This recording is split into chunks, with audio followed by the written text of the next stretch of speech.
Üdvözlök mindenkit, Betenek József vagyok, a TÉSZ alelnöke. Rám jutott az a megtisztelő feladat, hogy a tarifának adott részeiről kicsit beszélhessek nektek. Ez egy több pontra bontott problémakör, illetve olyan kezelendő terület, aminek közvetlen kihatásai vannak a hétköznapjainkra. Az első része ennek a dolognak. Van a kedves fővárosunk, aki 2023 elején 2 dolgot fogadott el. Az egyik, hogy megemeli a korábbi tarifát 10%-kal, a másik pedig hozott egy olyan gyakorlatilag határozatot, ami alapján ha a megadott költségváltozás elér egy bizonyos szintet, akkor kvázi kötelesek egy javaslatot beadni arra a közgyűlés elé, beterjeszteni, hogy ennek az emelkedésnek a mértékével arányosan nőjön a tarifánk is.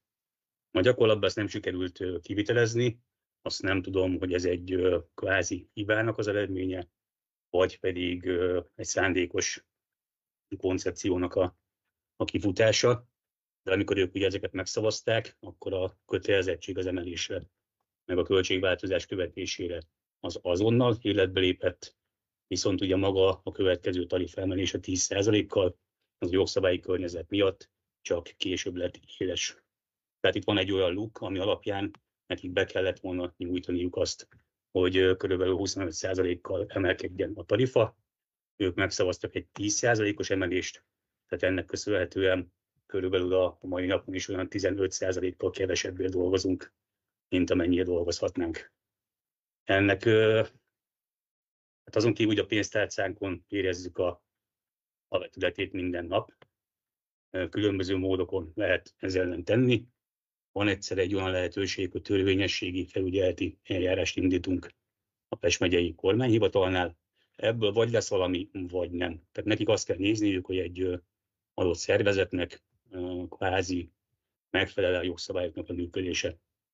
Ha ez sikertelen, akkor viszont a keletkezett kárunkat azt tudjuk a PTK-nak a megfelelő pontja szerint érvényesíteni, ugyanis itt ez lehetőséget ad arra, hogy a közigazgatási perben, amit a kormányhivatal tud elkezdeni és végigvinni, ott nem érvényesíthető a kár, akkor gyakorlatilag elő lehet kapni a felkövetőt a kárigénnyel, ami esetünkben a főváros lesz.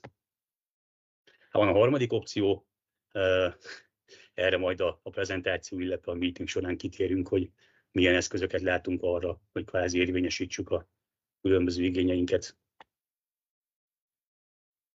Jó, tarifának van egy olyan gyakorlatilag BSC pontja, ami a közös követelés kialakításáról szól. Tehát magyarul a jelenlegi tarifát azt mennyire szeretnénk, hogyha megemelnék, illetve van egy olyan része, hogy a tarifa automatikus emelését szeretnénk elérni. Tehát magyarul ne kelljen azt a játékot végigfutni minden egyes alkalommal, hogy nőnek a költségeink, kérjük a kedves főváros, hogy legyen szíves, módosítsa a hatósági árat. A kedves főváros azt mondja, hogy mivel nem hajlandó, akkor itt mennek a levelezgetések, megyünk az utcára, próbáljuk valahogy erőszakolni rajtuk, és hogyha ők szétteszik a kicsi kis kezeiket, hogy ők ezt nem akarják, akkor ott tartunk nagyjából, mint most. Szóval ezt álláspontunk szerint hosszú távon nem szabad így fenntartani, kell valamilyen olyan mutatószám, amihez a tarifát hozzákötjük, és hogy az a mutatószám emelkedik, akkor a tarifa is emelkedik.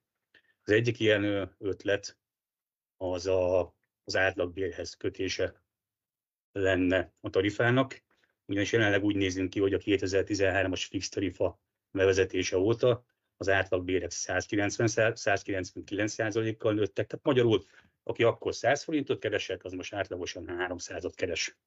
A tarifa viszont alul 3 referencia útra vetítve, hát egy icipicit elmaradt ezektől. Tehát mondjuk egy 2 kilométeres út esetén a bérek triplázódtak, de az út csak dupla annyiba kerül, és ez ugye, ahogy nő az útnak a hossza, ez az arány, ez szerint romlik. Tehát egész jól szemlélteti álláspontom szerint, hogy kvázi ugyanazért a melóért egyre kevesebb pénzt tudunk elkérni és kapni. A másik tényező, hogy amikor évekig nincsen tarifa módosítás, akkor gyakorlatilag a költségeink emelkednek, viszont egyszer majd utólag mondják azt, hogy jó, akkor gyerekek nem tudom, 13%-kal emelhettek a díjaitokon, ugye a hatósági ár módosításának köszönhetően, csak éppen az ezelőtt eltelt 3 évben kvázi ugyannyi pénzt kerestünk, de kevesebbet ért az egész. Sziasztok, Székely Győr Taxi. Többször beszéltünk arról, hogy jelentősebb alapdíj emelést szeretnénk elérni. Ugye ez szinte soha vagy csak alig talált támogatása már a többi taxicég részéről is. És annak idején az utcai harcosoknak nevezett kollégák is azt mondták, hogy hát akkor őket ez nem biztos, hogy annyira érinti, hogyha már nem csak alapdíjban, hanem akár kiállási díjban is gondolkoznánk, ami lehetne akár még tagolt is előrendelés vagy sima rendelés esetében is. A véleményünk szerint lenne ennek utcai hozadéka, mert nyilván aki egy 1500 forintos fuvarért nem fog útdíj tekintetében egy 1500 forintos rendelési díjat kifizetni, őnek az utcán kell majd taxiba ülnie, hogyha szeretne, de ebben nem volt soha egységesség. Úgyhogy most nyilván meghallgatjuk, és azt gondoljuk, hogy minden emelés szükségszerű és jó lenne.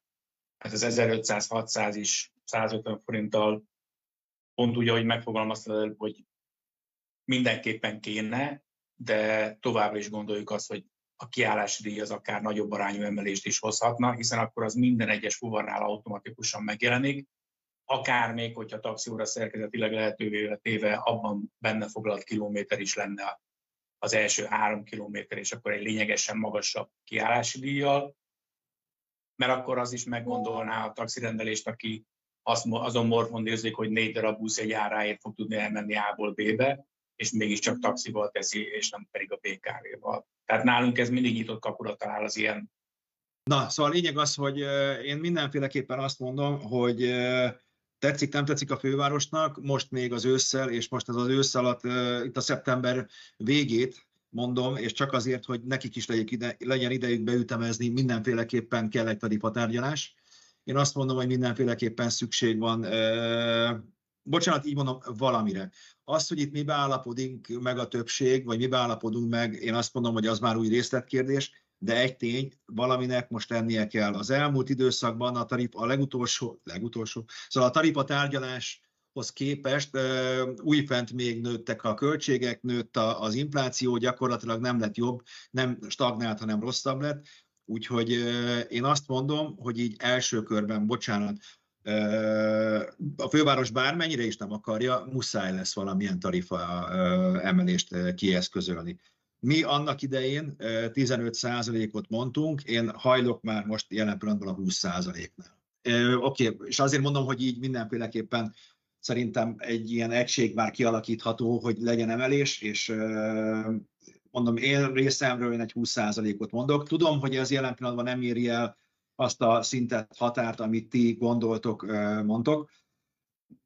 Ezt megbeszéljük. Maradjunk annyiban, hogy emelni kell. Azt, hogy milyen mértékben, azt megmondom őszintén, egy picikét rátok bíznám, és nem azért, mert nincs véleményem, hanem mert nem akarok abba lenni, hogy én egy rendőr szakszervezet vagyok.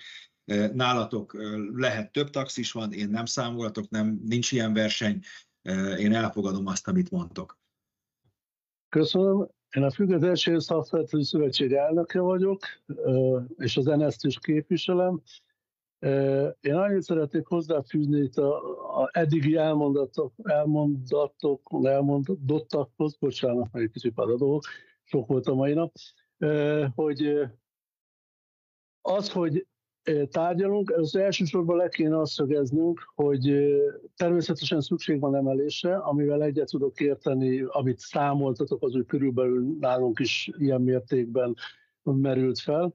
Azt ki kell szögezni, hogy elsősorban szerintem most arra fókuszáljunk, hogy elsősorban próbáljuk meg megemeltetni a tarifát, mert nagyon lent. És ami nagyon-nagyon fontos, hogy akik most itt vannak, annak egységesnek kell lenni. Tehát le kell ülnünk, ki kell találnunk egy közös koncepciót, és azt kell mindenkinek képviselnie. Félreértés ne essék, egységesen is írhatunk, akár egy közös papírt aláírunk, nincs jelentősége, vagy ha többen jelezzük, többféleképpen csak haladjunk. Igazából mindegy, írunk egy e-mailt, hogy a érdekképviseletek egy vonalon mozognának, bemennének, asztalra csapnának, aztán haladjunk. Így van. Jó. Szerintem, ha mindenkinek jó ez a hétfői időpont, akkor maradjunk ebbe. Én azért javasolnék hozzá, várjál, hogy péntekig tehát péntekig küldjétek már el az anyagokat, csináljuk meg ezt a mindenképpen, platformot, persze. és hogy péntekig válaszoljon is rá mindenki, tehát itt most tehát tarifáról, meg a létszámstop. Az nem hiszem, hogy azt a 4 darab számot nem tudjuk leírni Persze. egy papírra, és akkor az pénteken megvan, és azt be lehet küldeni időballommal, meg mit tudom, amit előbb beszéltünk, hogy meglegyen, és akkor már hétfőtől az már mehet befele az önkormányzatba. Jó. Hogy haladjunk, mert most ezért fölösleges, hogy azért beszélgessünk, hogy most 6500 vagy 6230 fő, teljesen mindegy. Jó. Jó, javaslom, mivel hogy a TÉSZ szervezte, mindenki küldje meg a TÉSZ-nek, bocsánat, egyszerűbb, és akkor a TÉSZ maximum tovább küldi, tovább osztja a többieknek, csak legyen egy szervező, ha mivel hogy ezt a fórumot ő szervezte, akkor ő intézze.